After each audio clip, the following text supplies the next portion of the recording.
Bienvenue à ma chaîne, c'est Mastodon.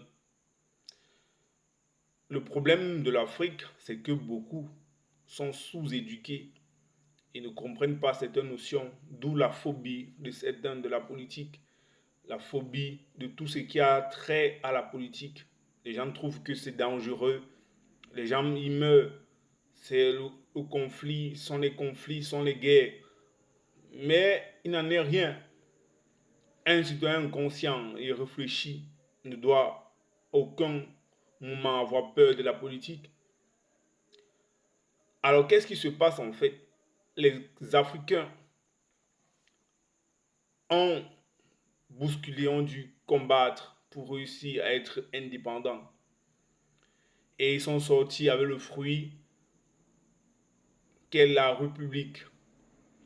Il paraît que certains n'ont pas compris ou certains ont signé sans lire. Qu'est-ce que ça implique le fait d'être une république? Le fait d'être une république implique que toutes les terres qui sont le pays, tous les biens, les ressources naturelles, tout ça appartient à un même peuple.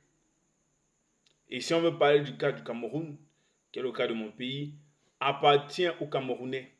Ça veut dire les bénéfices, les recettes et tout ce qui va avec. Je devrais, moi, en tant que citoyen, en profiter. Je dois réclamer si jamais je n'ai rien reçu ou je ne vois rien des fruits de la gestion de ces ressources-là. Faire la politique, donc, c'est s'intéresser à la gestion de ces ressources-là. Où est le mal à ça? Qu'un citoyen camerounais s'interroge ou utilise son droit de veto pour choisir ceux qui devaient diriger de façon locale ou ceux qui devaient diriger de façon présidentielle. Vous comprenez que, au fond, et dans la forme, le président n'est rien d'autre qu'un administrateur suprême des biens. Je dis administrateur, ça ne l'appartient pas, c'est un administrateur. Parce qu'il passera, mais le Cameroun restera. Il passera, mais le Cameroun continuera à avancer. On devra trouver un autre administrateur des biens et ainsi de suite jusqu'aux communautés décentralisées. Pourquoi est-ce que les Camerounais et les Africains ont peur de la politique? Lorsque tu décides de dire je suis apolitique, en fait, tu perds toute la responsabilité, tout l'avantage qui va avec. Tu n'as plus le droit de te plaindre parce que en fait, dans le processus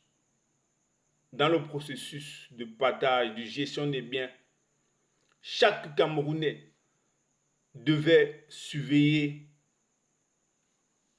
le fonctionnement, la gestion des biens, puisque ça l'appartient. Tu ne peux pas expliquer que ton père a les biens et tu dis ça ne t'intéresse pas et on gère comme on veut et après tu te plains. Même le simple droit de vote, les Camerounais refusent d'utiliser en disant que une balle perdue va me prendre, je veux voir mes enfants grandir. Tu veux voir tes enfants grandir. Ce n'est pas mauvais de vouloir voir ses enfants grandir.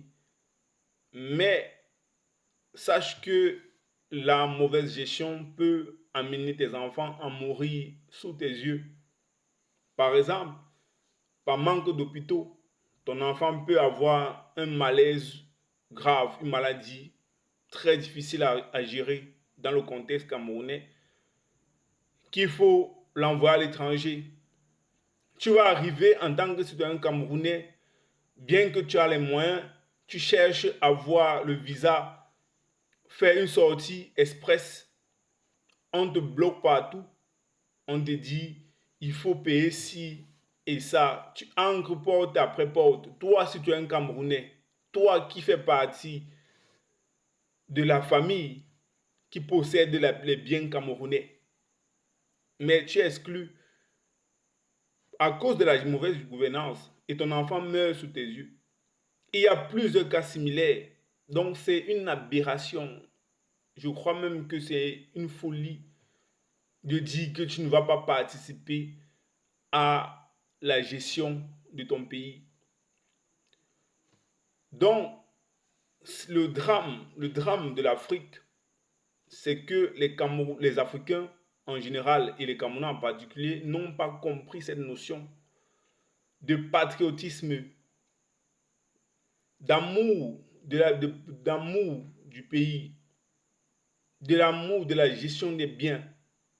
D'autres ont l'impression que travailler pour le gouvernement, c'est travailler pour le président de la République.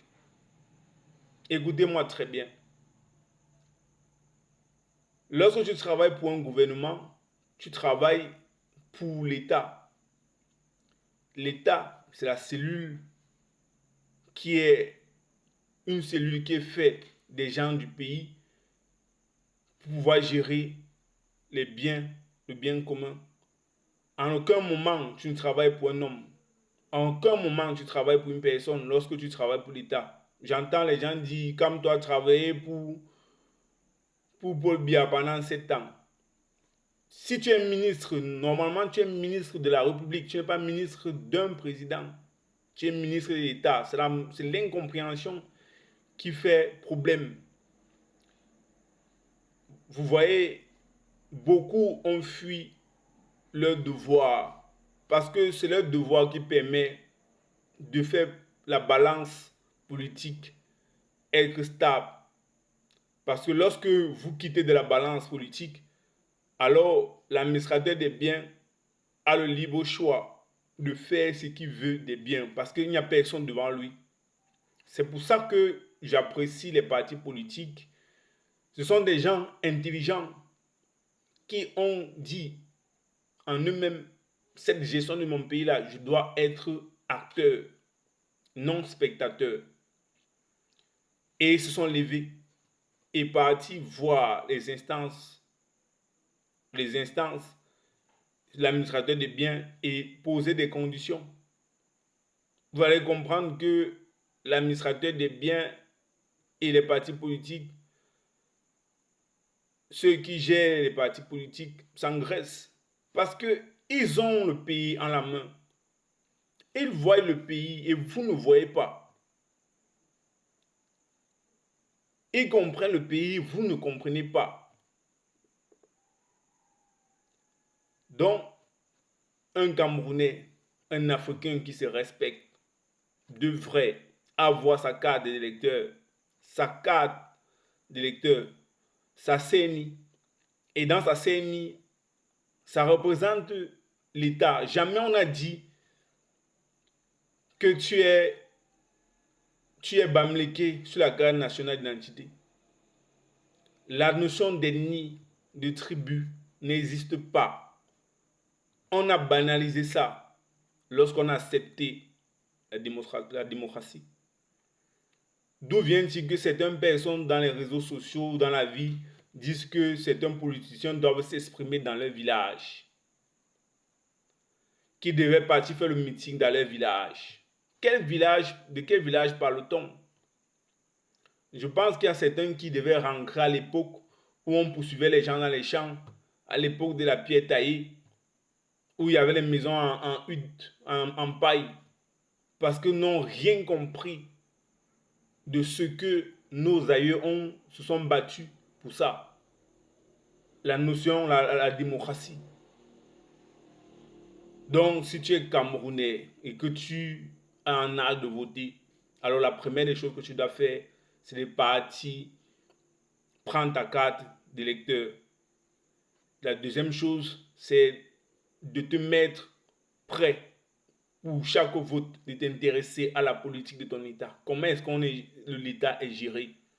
Vous voyez les régimes qui s'asseyent pendant plus de décennies, c'est parce que il n'y a pas un suivi politique. Vous ne pouvez pas faire ça en Europe.